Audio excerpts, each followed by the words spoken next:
So welcome to our webinar on dementia support for the housing sector. My name is Eileen McMullen, and I've recently joined SFHE as policy lead. I'm really pleased to welcome Tanya Clover, who's a senior dementia consultant at Dementia Support UK, and she's going to be running through her presentation this morning. Good to see everybody, and hopefully people will be happy to use the chat and the Q&A function, because we've got lots of time to respond to questions, comments on what's been covered today. There will be a recording available along with the slides at the end of the session, and that will be available on our website, the SFHE website later on. Before I pass you on to Tanya, I've got some housekeeping issues to cover. So your microphones will be muted throughout the session. And as I've said, the Q&A function is there for questions, and the chat function is really there for you to sort of share observations, comments with everybody else. If you can keep your questions in the Q&A, it makes it easier for us to pick out and be able to respond to them at the end of that. I'm going to pass you over to Tanya in a moment, but just to say, I think it's a really good time to be thinking about how we support people with dementia in housing. There's lots coming out of Scottish Government that will kind of influence what happens in the next few years around housing, around care, in terms of the independent review of social care, and some of the commitments around independent living for in housing to 2040. So any comments and questions that you might have around that in terms of support for people with dementia are also very welcome. So Tanya, can I pass over to you, and we'll start sharing your presentation. Hi, thank you, Eileen, and thank you everyone for thank you for the opportunity to come along and talk. If I can have my first slide, I won't say hello until the end. We're remote showing my slides, so I'm going to do a bit of a Chris Whitty here, I'm afraid, and say next slide please every time I need to move on. So again, hello and welcome. Thank you all so much for taking up your taking some time to come and listen to me this morning. As I say, my name is Tanya Clover. I am the senior dementia consultant for Dementia Support UK. We sit within the Dementia Research Centre as part of Hammond Care. Next slide please. What I'd like to do today is I'm going to give you, for those who may not know us, I'm going to give you a brief introduction to Hammond Care. I'm going to talk about one of our key areas, which is dementia care, and talk about what works and why we know this works in dementia care and support. I've got a case study to share with you. It's a case study from our pilot that we ran last year, specifically about a gentleman who's living in supported housing. And I think it's quite an interesting study because we've chosen it because not just because he was living in housing, but also because it shows the breadth of concerns and questions that people may have when supporting somebody in community. And I think it also shows as well, for me, it shows that not everybody has people don't always have the right answers. Sometimes we gather our support from places and it's not necessarily the right thing for somebody. There's time for a Q&A as well, and at the end of the slides I will show you how to keep in touch with us and share what all we do. Lovely, thank you. Next.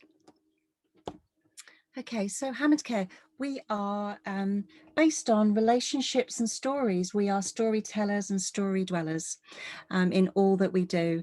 We are based in relationship-based care, and we love to talk about the things that we do. We share our stories with everyone. Next, please.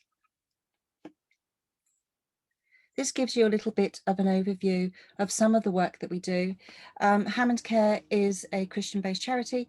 Our mission is improving the quality of life for people in need. Our goals for the next 5 years have just been set out, and they are to set the global standard of relationship-based care for people with complex needs, and to increase our care for those that others won't or can't support. We were founded by the Reverend Hammond in the 1930s, and I like to use his quote, which was that we provide radical hospitality. We will support those that others may shy away from or may not support. This just gives you a bit of an overview of some of the dementia expertise that we have. You can read the slide, but our dementia support programs, we have Dementia Support Australia and Dementia Support UK. I've worked in both of these services. Dementia Support Australia is a government funded service in Australia, providing support to people living with dementia in any setting, and family members, and paid care and support staff in all settings. They've provided a huge amount of care and support, primarily supporting when people are in crisis and or in they're expressing behaviours that are causing or impacting on their care. In the Dementia Support UK, we are a subscription service. We were piloted last year, but we have already been able to prove a significant impact on the lives and quality of life of people living with dementia. And I'm going to talk to you about our non-subscription, our free service later on that's available to you all.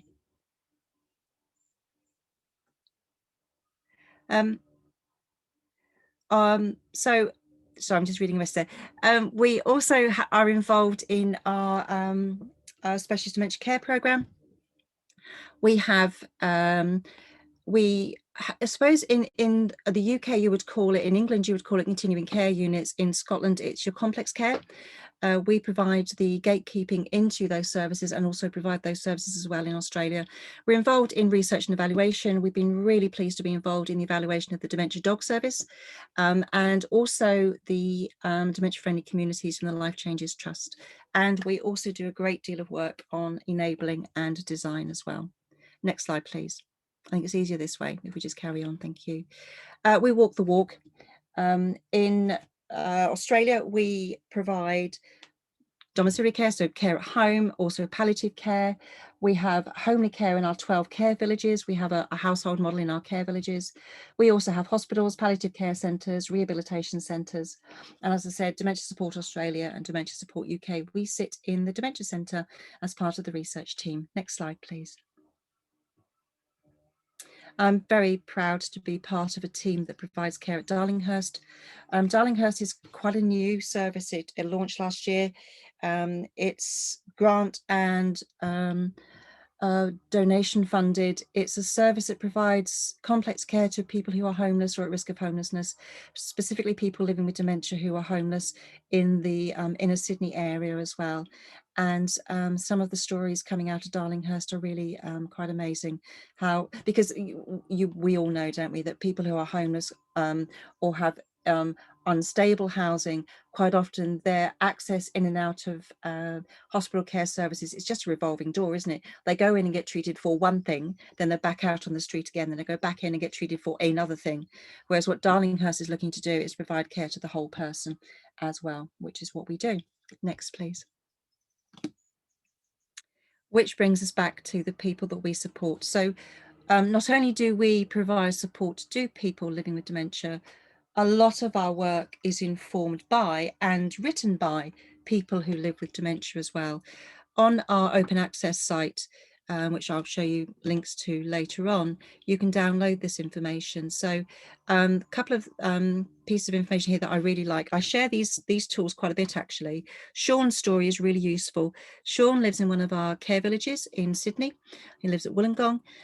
Sean lives with frontotemporal dementia. Sean's quite a young gentleman. He's in his early 50s.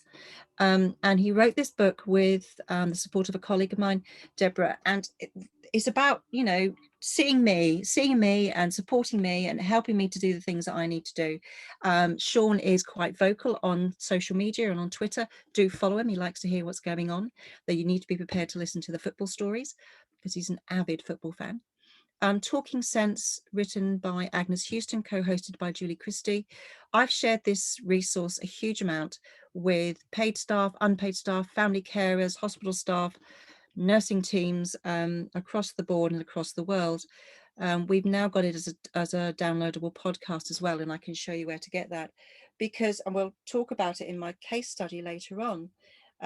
People think that quite often they think that dementia is all about a memory loss. Absolutely, there is a memory loss for some people living with dementia, but it isn't the only change that people experience. and the change to a person's senses are so often just misunderstood.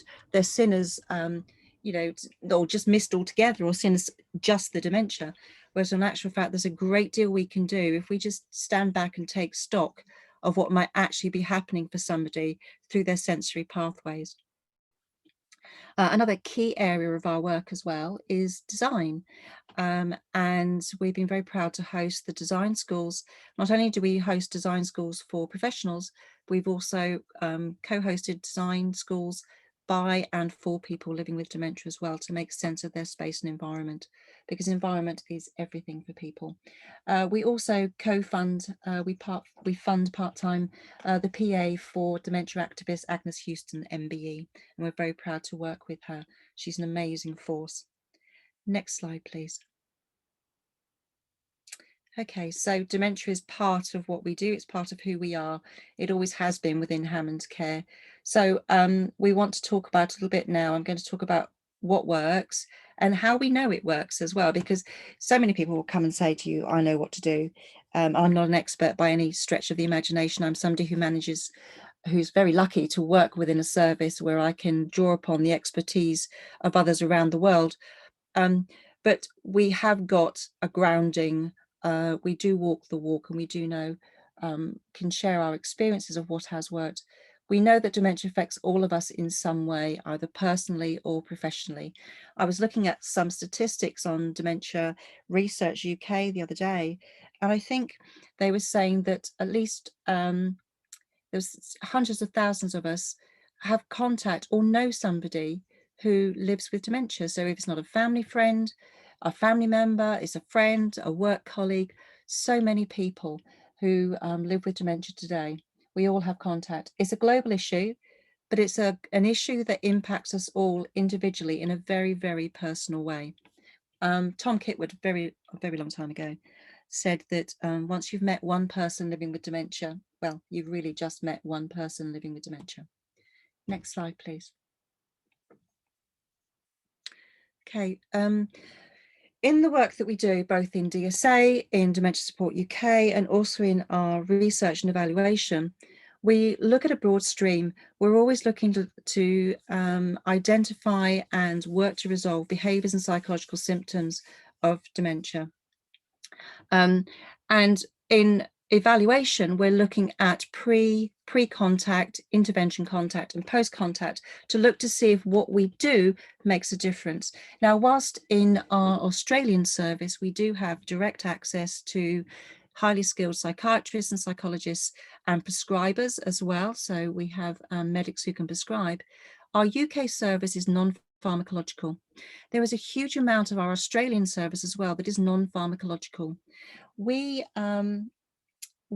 undertook one of the world's first population-based studies looking at the impact of non-drugs, that's psychosocial approaches, to behaviours and psychological symptoms of dementia.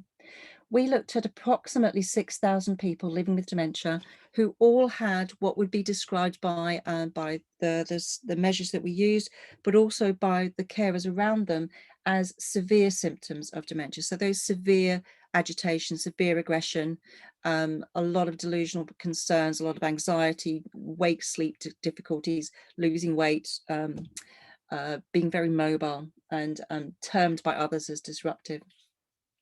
So the study looked at referrals to our service and looked at the non-drug interventions that we provided. And we found that we reduced those behaviours.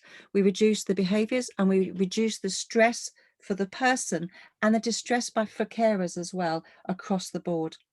And I think this is a really important point to make, is that whilst there is some amazing medication on the market, absolutely superb, and they will be prescribed very carefully, the medication isn't always, or should never be, the first route, and it's not always the right route for people. I share one of my key aims is to raise awareness of pain for people living with dementia. I'll share a very personal story. This weekend, I have a suspected fractured hip. It's not, it's just I'm very bruised. I've spent a weekend in A&E with a suspected fractured neck of femur. And I was very near to a lady in her 80s who lived with dementia with suspected fractured neck and femur. I wonder if you can all just guess which one of us had more care and support, which one of us had more pain relief, which one of us had access to physiotherapy. One of us lay still all night screaming, one of us got care. It was that simple. And it was, whilst I've spent my academic career supporting people and my practice career supporting people living with dementia in pain, it was another thing to come up with it face to face. It was quite hard going, I have to say. So we're going to look at some of the things that we do to provide support for people around these behaviours. Next slide, please. So we are relationship based. We use the relationship-based model of care to inform our work. Now, we all know that person-centered care is a standard. It's the baseline, it's the foundation, it's not optional. It's a standard of care, it's what we do. But relationship care really takes another step beyond person-centered care, because person-centered care is all about seeing the whole person, not just their dementia. But in relationship-based model, what we do is we take a step back away from the person for a moment. We take a breath, we take a step back, and we try to work with people to see everything and everyone that surrounds the person. And we look to see how these elements influence their well-being. The model can be thought it's something either in your hand or in your head. When we're working as dementia consultants, we have it as both. So I have my documentation that I use, but in everything that I do, and my colleagues as well, I have this model in my head. It's something that I walk around with, and I view the world through this lens, which is really, really useful. It helps us to understand what is happening for, but also to the person, okay, and what's affecting them around them. So we focus on relationships. We focus on, a great deal of our work is around identifying and supporting resilience for the person living with dementia. I'll give you a little story. Let me tell you a little story. Case example that I use in the training that I do around resilience and relationship-based care. Let's just take an example, okay? Let's say that we're looking at a lady sitting in a lounge and it's a public space. As we watch her, she starts to pull her skirt up past her waist and up over her shoulders. So she's wrapping her skirt around her shoulders. Now we can see that she's exposing her underwear. She's in a public space. Now, an older medical view, or some people may see this as, or label this as disinhibited behavior. It is. She's in a public space. She's exposing her underwear. An older view may say that the person doesn't know what she's doing, that she's no longer aware of the surroundings, so she doesn't really understand what's happening. That may well be, but if we use the relationship-based approach, we take a step back and we look at everything around this person. We start at the very top, enabling environment. She might be cold. Do you know she might be cold? So then she might be trying to cover up her shoulder to keep off a draft. She might be near a window. She might just be feeling, she might just not have enough fat on her bones. She's just feeling a wee bit cold. So she pulls her skirt up around herself, wraps it around her shoulders to keep herself warm. Now, she might be independent, so that strong will, that's going to keep her going. So she's not going to call for help, or she can't call for help. So she's going to do this herself. Then she's looked around for something to keep herself warm. The only thing she's got that's mobile enough to wrap around her is her skirt. So she does it. So a non-centered model would see the lifting of the skirt as a meaningless action. It's driven by a damaged brain. She's got dementia. She doesn't know what she's doing. She doesn't know where she is. That culture, the culture that sits within that, would stop her lifting her skirt, pull it down, tell her off, maybe, possibly, maybe not, but definitely pull her skirt down. The relationship-based model says, well, hang on a minute, this is a really resilient person. Let's celebrate what she can do. Here is somebody who's found a problem and she's sorted it out herself without calling for anybody else's help. She's sorted this out herself. That says to me resilience, hardworking resilience. So we would celebrate that. We'd offer her a cardigan or a jumper, or we'd turn the heating up, shut the window, do things around her that may help her. So there's an awful lot that we can do. And it sounds, in a lot of the work that we do, when someone calls us for help, sometimes the solutions we provide are too simple. They sound really simple. And that's because, and that's not demeaning any of the care and support that is provided to people. People are under an awful lot of pressure, The people around me on that hospital ward of the weekend were under immense amounts of pressure for all sorts of reasons. but sometimes the really simple solution looks too simple, and everybody has assumed everybody else has done it. Everybody has assumed for this lady that somebody thought about whether or not she's cold and shut the window. Everybody's assumed that she's warm enough, because as health and care staff, we're running around, we're warm, we're hot and sweaty. So it's sometimes what we provide is the really, really simple stuff. Let's take a deep breath. Let's look back at the beginning. Let's see what we can do. Okay, next slide, please. Okay, so Dementia Support UK, as I say, we do all of that. What we try to do is provide ideas and support around the person. We take a step back. Now, I'm going to talk about the pilot that we ran last year. The pilot we ran was in England, specifically to care homes and nursing homes. We were funded by Innovate UK, and the idea was for us to provide support to formal carers, providing support for people living with dementia during the pandemic.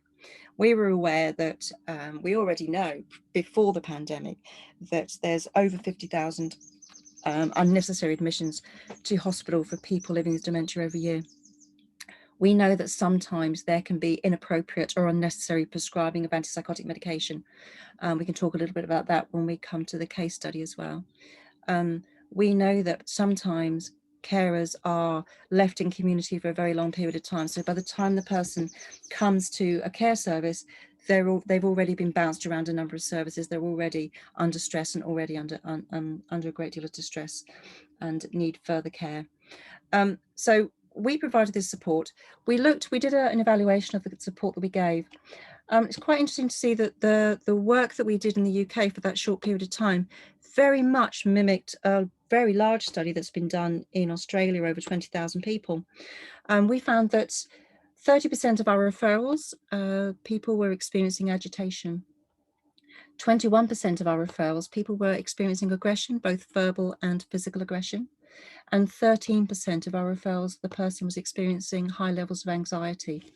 Now, for 70% of our referrals, the people were experiencing at least 5 of these behaviours. That might be agitation, anxiety, apathy, hallucinations, the ones you see on the screen there, at least 5. And a certain percentage, quite a high percentage, were also experiencing over 9 different behaviours. What was interesting when we were, as the senior consultant on that service, looking through all of the cases that were referred to us, quite often we found that a care worker would phone us with a problem or go online with a problem, but that wasn't actually the problem. Do you know? It was what was causing them the most distress. So as always, we work to the referrer's distress. So if the care worker is saying to me, oh, do you know, he's up all night long, he won't go to sleep, I can't get any work done, you know, he's taking the wallpaper off, he's disturbing other people, I don't know what I'm going to do. I need you to find me a way to make him sleep. Should I go to the doctor and get him prescribed some sleeping tablets? So whilst being up at night might be the thing that the care worker really, really wants to focus on, I'll validate that and I'll totally go with that. What I'll try to do is find out all the other reasons why this gentleman may be awake at night, rather than going down that, yes, go to GP, go and talk about the sedatives, because that might not solve the solution. There's all sorts of other reasons. So quite often we'd find when we dug a little bit deeper that there's something else going on under there, that if we fix that, it was like a cascade, all the other dominoes would fall into place. I would do follow-ups with the cases that were referred. We did online and also phone follow-ups. And we found that over 70% of the referrals, we found a reduction in the behaviour that was reported. So we had as an equal reduction in the other behaviours that we found along the way as well, but over a 70% reduction in the behaviours that were reported. But the thing that really made success for me, which really said that this was successful to me, was that in 65% of the cases, staff said that they were less stressed. They were able to take a breath, they were less stressed, they felt supported, they felt they were going somewhere. They felt that because a lot of what we do in every day, is just say, oh, wow, that's a really hard piece of work. Tell me what you did, just and listen to people. Nothing worse than a professional turning up and telling people they do the job wrong. Absolutely not. So what we do is we listen to people. We ask them how they're doing. We listen to the story. That's a great piece of work. Let's see what we can do to make it better. So 65% felt that they were less stressed. But really, for me, a really important one as well is 82% of those staff said, you know what, that was great for George. I looked at that piece of work for George, and you know, George is sleeping through the night. He's eaten a wee bit more. He's gained a wee bit more fat around his bones. I'm really pleased with him. But I had Gerald in my home as well. And I thought about what you said. So I went and had a look at Gerald's care plan. And I wondered whether Gerald was in pain as well, or whether Gerald needed a different contrast on his food, or whether Gerald needed this or Gerald needed that. So they were able to take the ideas for one person and translate them to another person. Now that to me is learning. That's all I'm after. That's all I'm after. Just taking that idea and moving it somewhere else is absolutely brilliant for me. Okay, next slide, please. Okay, so what do we do in DSUK? We have a timely response. We are geared towards responding in a way that makes sense to the care team that respond to us. I'm talking about our subscription service here, if I can first. And that may be, we've had a turnaround in 15 minutes, and that is I can see a member of staff has finished their night shift and they're stressed. They're sending me some information about what's going on. I need to get back to them there and then. In all that we do, we're relationship based. We do look at the everyday to the complex. We have dementia experts around the world. We can draw upon palliative care experts, neurologists, psychologists, psychiatrists, and some experts. We are involved in Australia in childhood dementias and the expertise there, also in alcohol-related dementias as well, and in frontotemporal. So there's you know, there's as many causes of dementia as there are stars in the sky. So we have experts around the field that we can draw on. But there's also, I'm a very ordinary person and I like to work on the everyday, and that's taking a breath and looking back at the everyday things that go on. We make sure that everything we provide is tailored to the person and the individual, both to the individual living with dementia, but also to the care and support team around them and the family members. Our key role is to value care and support staff. We're not there to criticize, we're there to support and say, do you know what, that was a great piece of work. Let's try it this way. International expertise, I've said, and there is the availability for our one-to-one subscription as well. But that said, I've talked about that service, but we do have a completely free service that's available to you. Our open access service has bite-sized learning, which I strongly recommend that you go and have a little look at. We've got a session there that I wrote around relationship-based model of care. We've got sessions there on resilience, understanding continence and behavior, understanding behavior from family members. We've got some work on sensory engagement based on Agnes Houston's work, and an absolutely lovely module that I really like on bird singing and engaging with nature. You can hear the birds around me here. It's all about engaging with nature. Now, keep an eye on those. We rotate those quite regularly. We will be rotating those. And I'm involved in writing quite a lot of the resources to go onto that in the background. So there's always something coming up. There's also free ebooks on there, which I heartily recommend. The ebooks, there's Talking Sense. There's also Toilet Talk. Let's talk about toilets. We don't talk about toilets enough. There's a brilliant book there on talking toilets and why sometimes people living with dementia can't see the toilet in front of them because it just isn't there. The damage in their brain means they can't see it. So ways that we can help them to find the loo. And there's two brilliant books that are quite new on there, co-written by a lady from America, MJ Grant. Now, she is the daughter of deaf parents. She has hearing, but both her parents are deaf, and her mum now lives with dementia. And some of you who may have come to our international conference earlier this year, I think it was earlier this year, end of last year, will have seen her providing information around how she's supported her mum through signing with dementia. But the books that she's co-written with us around deafness and dementia are brilliant. Some really, really useful tips on simple communication programs. Even if the person isn't profoundly deaf, if they're partially deaf or have some hearing problems, you may well find that those pieces of information are really useful. Okay, next slide, please. Okay, can I just do a quick check before I go into my case study, if I'm okay, Eileen and Karen? Can I just check if there's anybody got any questions or anything they want to say before we move on? I can have a drink of water then.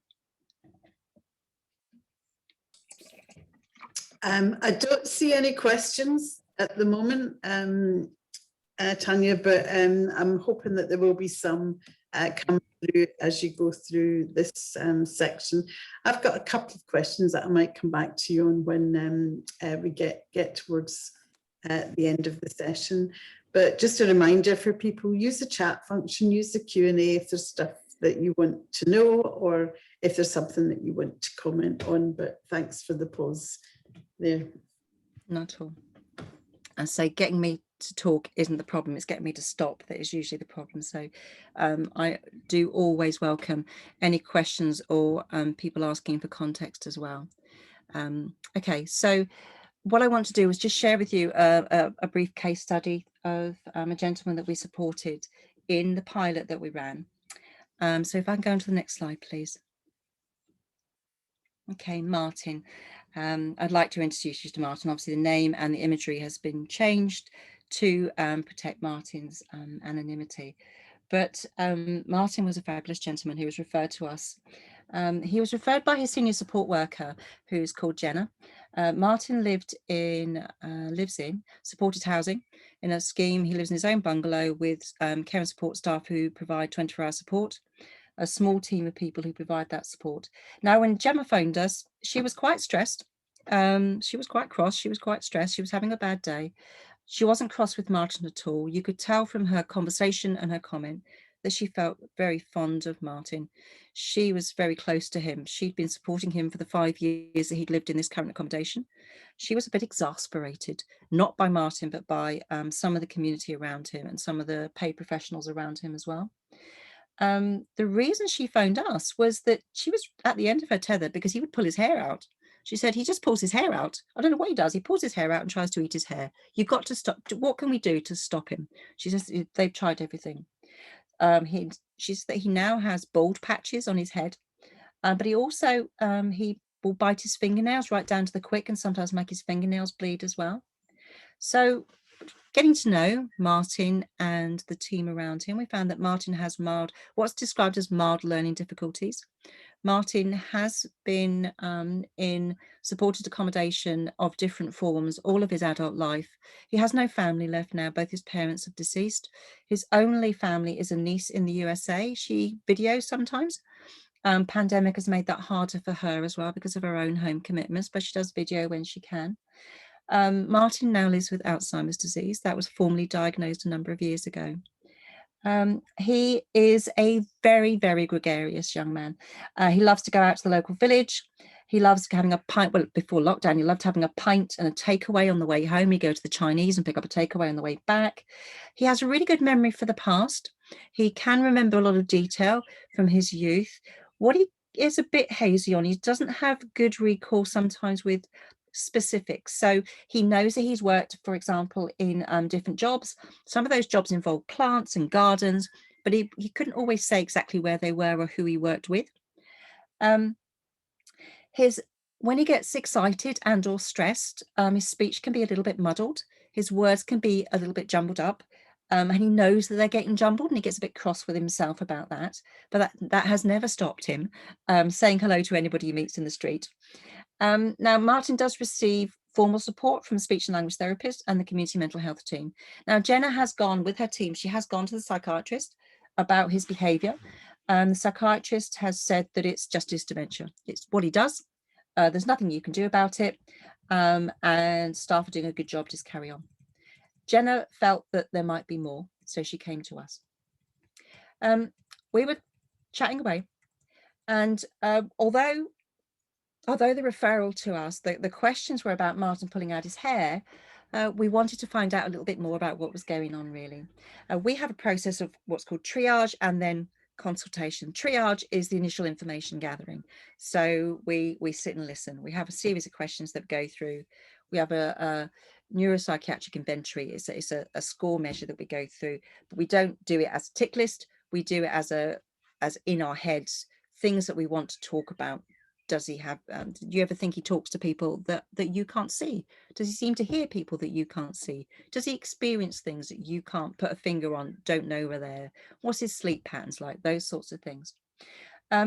We found that the staff had been managing what they described as behavioural difficulties for a number of years.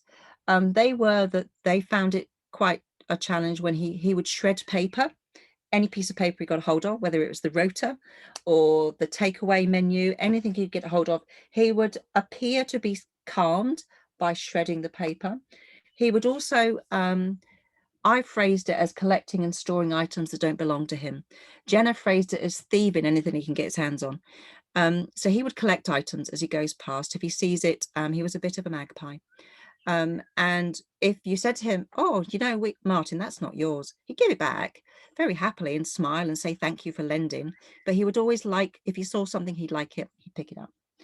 Staff found that quite distressing. He did not like personal care at all. He did not like it. He found it, whatever experience he had, he didn't like it at all. He would do everything he could to get personal care done as quickly as possible. So he would rush it. He would, you know, move as quickly as he could, which sometimes caused some distress.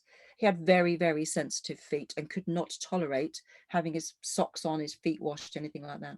If he got frustrated, sometimes he would throw things, he would break things. On one occasion, he did harm a member of staff's finger. He bent her finger. She was trying to get him out of the kitchen because she thought he was going to cause harm. He wanted to get into the kitchen because he wanted a butty. He wanted a sandwich, and she was in his way. The ripping of the paper and the throwing of objects has meant that he's now banned from the local off license because he'd rip up the sheets. He's banned from the takeaway because he'd rip up the menus. And he's banned from the library because he'd rip up the books. And so he's now got a much smaller community experience. That was even before lockdown. We asked the staff to do a delirium screen.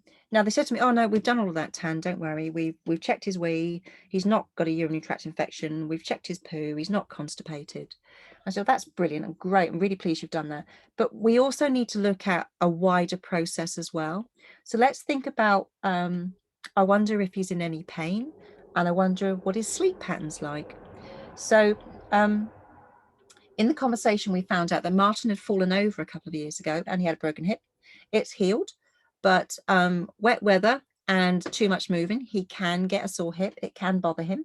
Though he doesn't say he's in pain, we can see that sometimes staff say sometimes he's got a wee bit of a limp and he seems to be a little bit grumpy, sometimes on movement. We're talking about his sleep and staff are saying, well, he doesn't sleep well. He's never slept well. In discussing about his patterns, what we would call sleep hygiene, what does he do over the day? He has a large amount of coffee and he gets quite cross if the coffee doesn't turn up. So the staff always bring his coffee because that keeps him calm. But the coffee's caffeinated. So we wondered whether he's actually, you know, got an overdose of caffeine throughout his day. We know that caffeine, despite what we all want to think, caffeine can cause irritability and it can also reduce our ability to sleep. We talked about sensory changes as well. The flag for us was the fact that he really could not tolerate his feet being washed or touched.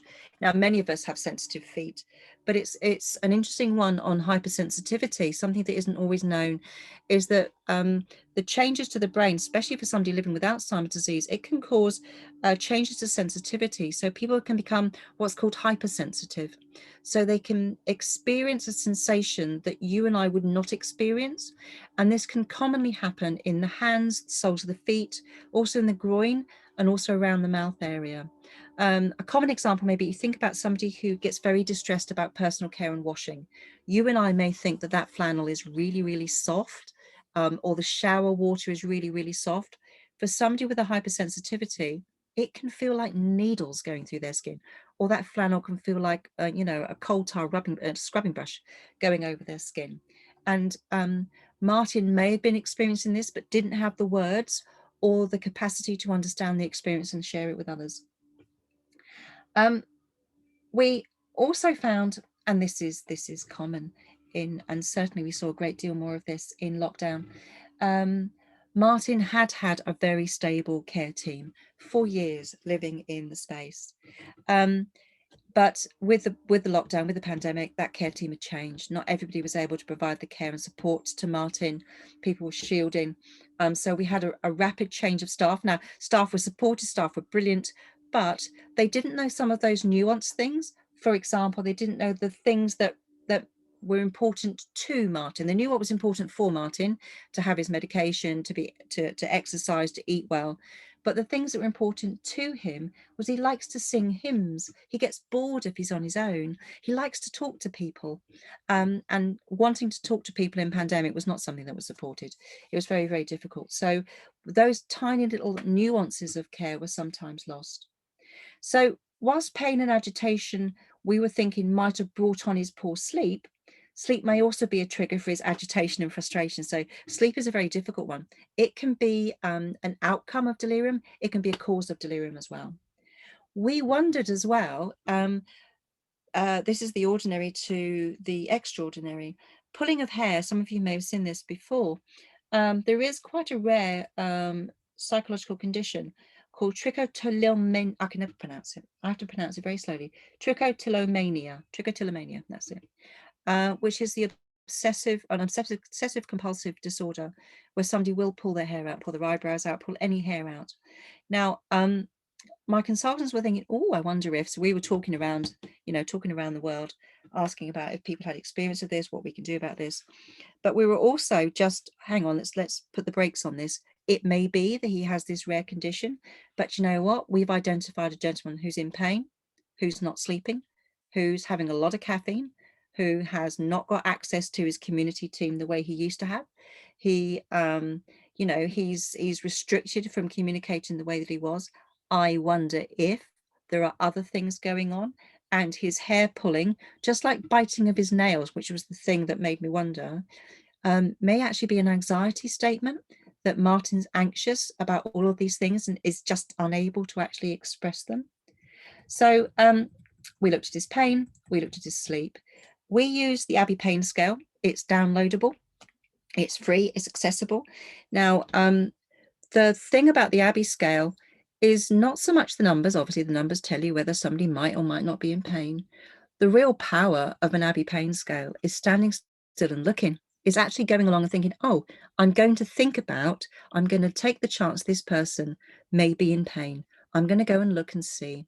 Now, the expressions that we all have on our faces with pain, that like pinched expression or hunched shoulders or flinching, those are the same for somebody living with dementia. So the power of the Abbey is getting people to go and look. You can use the numbers to see if there's been a change. And we ask people to do the Abbey Pain Scale before somebody moves, but importantly, when they're moving or any personal care act, so that you can see if there's a change in their score, which is a change in their actions. And we were able to see that there was evidence that Martin was in pain during personal care and on movement, and after long periods of movement as well, lots of walking. So we asked them to talk to his GP, go and have a chat to your GP. There's studies available looking at low-grade paracetamol. So low-grade paracetamol, given regularly and frequently and at an appropriate time, can reduce the impact of behaviours of concern.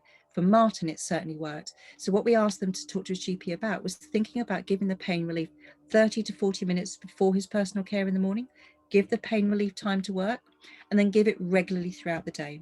I always say, if you've got somebody who is expressing behaviours of concern, psychological symptoms, try 2 weeks of paracetamol regularly and see what it does.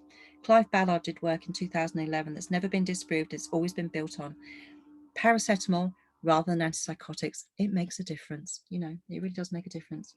We looked at his sleep as well. We looked at the things that we could do to reduce his sleep, and that was really simple.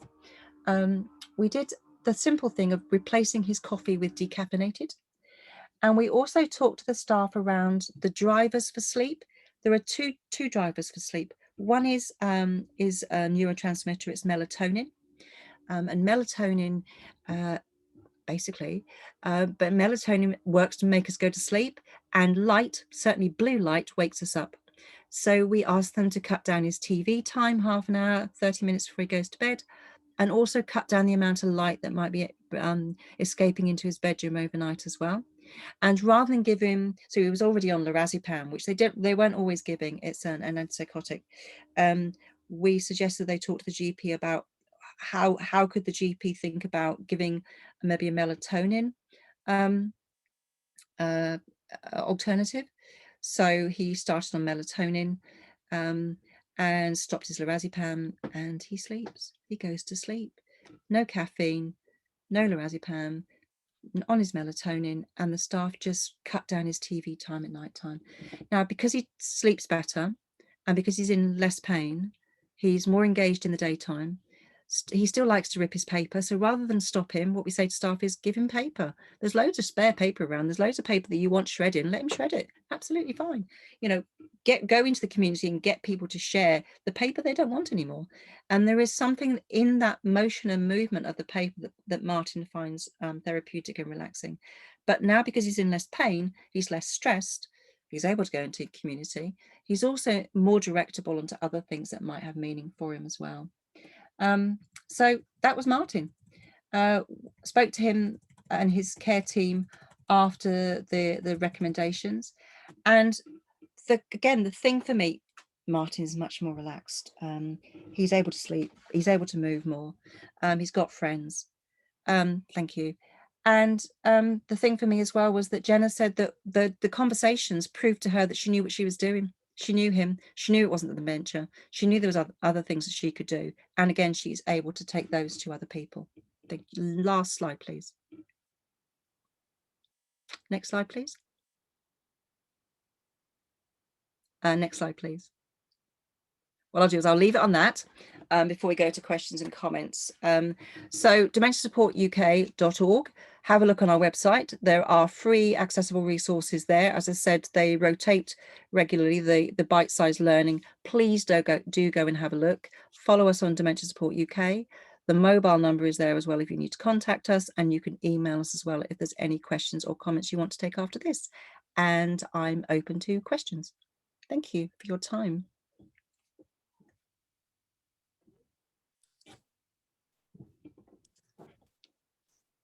Hi, Tanya. We've got one comment in the Q&A, which is just really positive to hear about Martin's story and positive about your presentation. So far, no questions. I just wondered,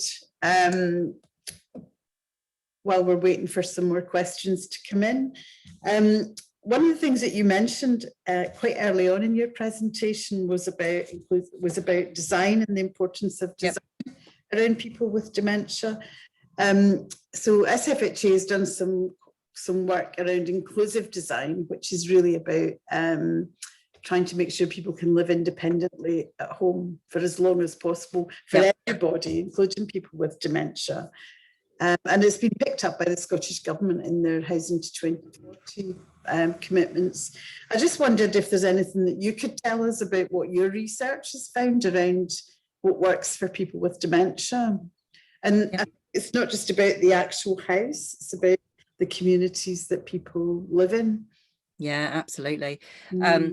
I think there's we need to embrace one of the things that I think the pandemic has said is let's embrace technology more than we've had. If I just link it very quickly back to Martin as well, one of the things that one of the reasons why he was being woken at night is because they were really worried about his behaviours. They'd go in and open the door and have a look at him every couple of hours. So they've got smart sensors built into the building. Use them, you know, use the smart sensors. It tells you what's going on. So I think that design is really important. The space, think about space rather than building. Space has to be designed with and for the person as well. There's all sorts of ideas that may not work for the individual. Think about colour and contrast. A really simple thing that I ask in care services, I've asked them to do, which has been quite good fun, but also quite useful, is if you've got an iPhone, an electronic phone, a digital phone, you know what I mean, don't you? Show me age. Put it onto grayscale, put your camera on, put it onto grayscale. And then on that grayscale, look around your space. Now, it doesn't matter. You see all of these ideas around color. Color doesn't matter. It's contrast. It's the hue of the color. It's the depth of the color. So always look at the world through your grayscale on your phone. If items disappear, somebody living with dementia may not be able to see that. So that's a really simple thing to use when you're in your space. Lighting. An older eye itself needs twice the amount of light. An older person living with dementia also needs 3 times the amount of light to make the circadian rhythms work, to make that melatonin work as well. So I always say, think about your grayscale, think about your light, increase the light, just make it more light. Think about your noise as well. because hypersensitivity can affect hyperacusis. People can be really affected by noise. Community is really important. Community can be the people around your garden, it can be your street, it can be your town. There's an amazing amount of work being done by dementia-friendly communities. And I think that what is less spoken about are the formal organizations that are out there that are willing to support people. And you guys are all housing, you know far more than I do.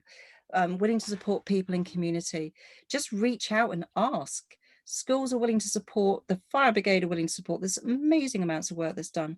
But I think also that we need to be linking more into, I'm sure you do, but I can remember in my time as a safeguarding consultant for the NHS and police, the design of community, the design of space, and design of community living.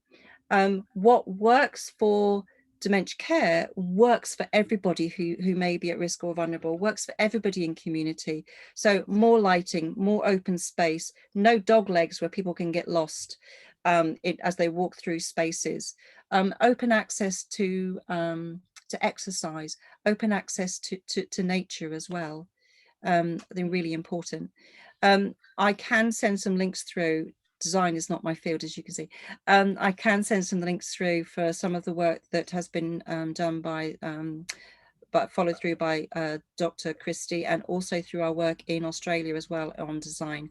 We have architects that work within us in Australia and also here in the UK, looking at how you can transform space on no budget to help people to live well. Okay, that's great, thank you. There's a few more questions coming in, which one of them was I'm not sure whether it's directed at SHA or to you, but it's asking about work with occupational therapists regarding design for homes for people staying at home at longer. And Absolutely. Yeah, that's really critical. I mean, I think we'd all agree that occupational therapists have got a really important role. Oh, absolutely. And some very, very, very skilled practitioners as well, who bring and sometimes they can, unfortunately, they can be seen as, you know, the guys that bring the toilet seats, but there's a huge, huge amount more. The knowledge and awareness of how somebody can move through space as well. So I think that in my experience looking at occupational therapists is, yes, you've got your technicians, but also their ability to look at somebody's gait and movement, to help somebody who might be a little bit stuck in their movements. There was, I can't remember the name of the idea, but basically when somebody stands, they're stuck in their motion, is talking them through. And I was watching an occupational therapist a number of years ago, just holding somebody in conversation, just holding them in that space, grounding them, telling them where all their body parts were, what they were doing, and then we're going to move our foot forward, and then being able to educate and coach staff around them to do that as well. And a totally invaluable group of professionals that sometimes are overlooked in the MDT. Yeah. And Claire has come up with a few questions. One of the questions that she's asking is about whether you look at working with people with autism.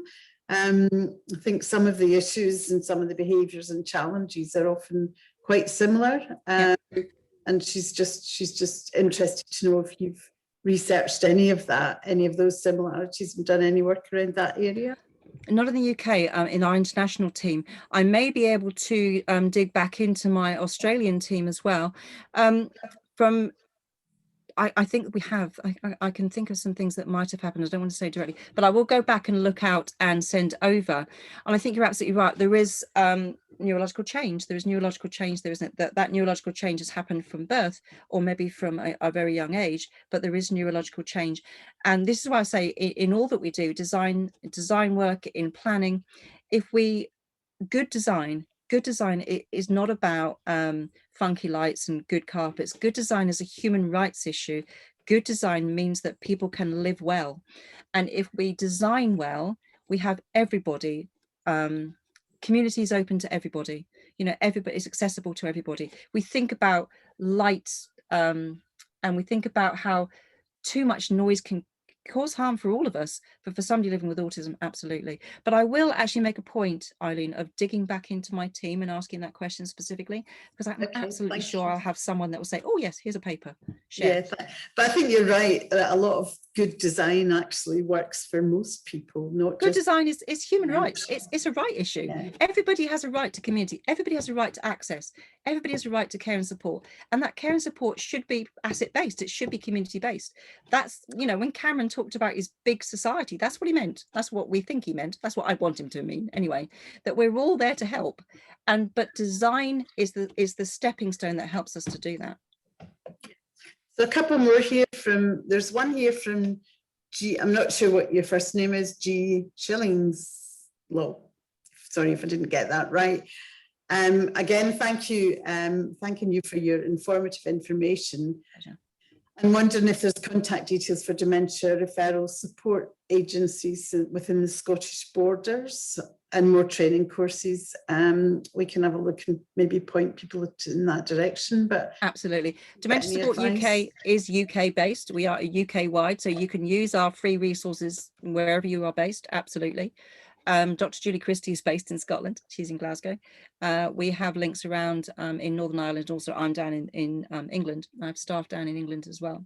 But yeah, we will send some links if that's really useful. Outside of Scotland, obviously, a great first port of call. And Dementia UK as well are also a really great port of call for information. Obviously the Alzheimer's Society. I think Alzheimer's Scotland's more specific target to your needs, but I do think that Dementia UK have a huge resource as well of information to share and to use. Okay, thank you.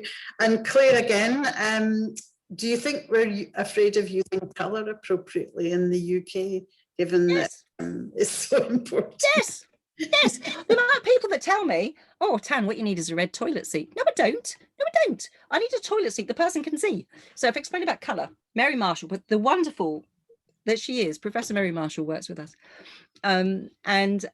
She's a force to be reckoned with. Now, when in her work, that she gets told, oh, it's got to be a red seat, it's got to be a blue seat. It's not about the colour. Colour is really important. It's hue. It's about the difference that it's the light reflection difference. But I also think that back in my day as a student nurse, everything was battleship green, wasn't it? In the NHS, it was battleship green or battleship yellow. Didn't we have battleships that colour? But it was awful. It was ghastly. We need to make care services bright and lively. We need to make places homely. I have my own professional views with regard to murals. They should. I don't want a double-decker bus in my living room, thank you very much. But I would want murals that made sense, garden scenes, that sort of thing. We need to make use of nature, use of colour, use of light. Make it colourful. So we have one more minute left, and Claire's on a roll here. She's got more questions, and I think obviously really interested in design, but also talking about acoustics. How important are they in terms of supporting people? If you can have 30 seconds, Tanya, you'd be... Absolutely. There are obviously a lot of technology advances with regard to acoustic monitoring, which is absolutely essential. It saves that pair of eyes coming to look at you. It's actually an electronic ear hearing you. I think it's really important that we look at the way that sound is moved around a space as well and how that impacts on somebody. And my colleague Una Thompson-Bradley is the person to talk to. So any emails to me around acoustics and around design, I will very gladly share on to my experts in my team. So that's great, and thank you very much. We've got to the end of our session, and I think everyone will agree it's been a really interesting session, so thank you again, Tanya. There will be recording and the slides on our website, and again, if anybody's got any ideas or suggestions about what they'd like to hear more from us, please get in touch. Tanya's contact details are on the slides, so if anybody wants to get in touch with her beyond please do. That would be great. So thank you very, very much, everyone, and thanks again to Tanya for joining us and giving us that really interesting presentation. Thanks.